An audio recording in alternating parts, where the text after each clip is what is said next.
The first story, when I got here this evening, Andy and Paul and I were talking about things that happened down the shore. And we were talking about swimming in the ocean and stuff. And my wife and I, that's when I have time, I spend time on, in, or near the water. That's where I like to be. And a few summers ago, I was out fishing. We were in Barnegat Bay. Anybody Barnegat Bay people?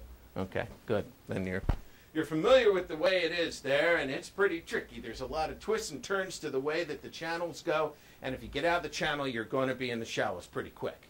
This particular day was beautiful. It was one of those July days where the sun was clear, the water was coming in, and it was almost that Caribbean blue in the inlet. You could almost see the bottom in 8 or 10 feet of water. It was marvelous. My dad and I we were out in the Grady White, and we had the boat on the back side of this sandbar. And we're fishing. We had a few fluke in the box. We're doing all right. And I'm watching this guy, big blue bay liner. He's coming right at us, coming right at us. But between us and him is about 18 inches of water on a sandbar. And I'm thinking, dude, you're in big trouble, man. I'm watching him, and he's coming and coming. Next thing I know, boom, he is firmly aground on the sandbar. His boat goes, list. I don't think I'd seen a boat list on a sandbar before. He was in big trouble. He got out, and he's trying to push this thing. Yeah, that's a 25-foot, couple of ton piece of fiberglass. It didn't make a difference. He had 2 other guys on the boat. They got out. Now they looked like the Three Stooges, you know. Hey, Mo! And they're trying to move this thing, and nothing's happening. Finally, I felt bad enough. I said to my father, well, let's pull up the boat. Let me jump out of the boat and see if I can't make a difference for these folks and see what's going on. So I jumped out of the boat, and now we had the Four Stooges. It wasn't much better.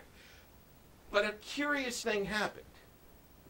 Another boat pulled up, and 2 or 3 more people jumped out. Another one, and then the boat full of the high school football team from Andy's Rentals over there pulls up, and they drop anchor. Now we had about 20 guys. And everybody's looking around, and by virtue of being first, kind of like you, Andy, by virtue of being first, I got elected foreman. You know, well, what do you want to do? Like, I know, you know, and so I'm thinking, all right, well, let's give this a shot. I did have an idea, actually. The way the current was going, the sandbar, it was only maybe 15 or 20 feet wide at that point. And we had been fishing on that hole on the other side. I know it's deep over there. The way the current's going, it's going across the sandbar. And I'm thinking, rather than try and push the boat back against the current, and let me tell you, when the current comes in from Barnegat Inlet, it goes ripping like a river through there. So we're thinking, all right, let's use this. So what we did was everybody got their shoulders up against the bow, and we heaved the bow like a football sled, and the whole thing went about a foot. I think, ooh, we gained some ground. We went around to the back. It was an inboard-outboard. It had an outdrive, and we lifted the drive and shimmied that, and it moved. So we did this back and forth, and we knew we had a tight schedule because that sandbar was going to be high and dry in a little while. We finally get that thing across, and we push it, and it's afloat in the deep hole on the backside. Everybody's high-fiving each other. It was one of those nice moments of success. And the skipper on the boat, he's looking at us, and he says, looks me dead in the eye. He says, anything I can do for you? I'm thinking quick, and I'm saying, yeah, run over to the lighthouse, get some beer, bring it over for us. I knew that wasn't happening, but I did. I looked back at him, I said the simplest thing that came to my mind. I said, yeah, there's something you could do. You do it for the next guy. Instantly, look of sincerity came across the man's eye. He looked at me and says, you know I will. And I knew the next time somebody was stuck, that guy was going to be there to help them. That's what we can do as leaders.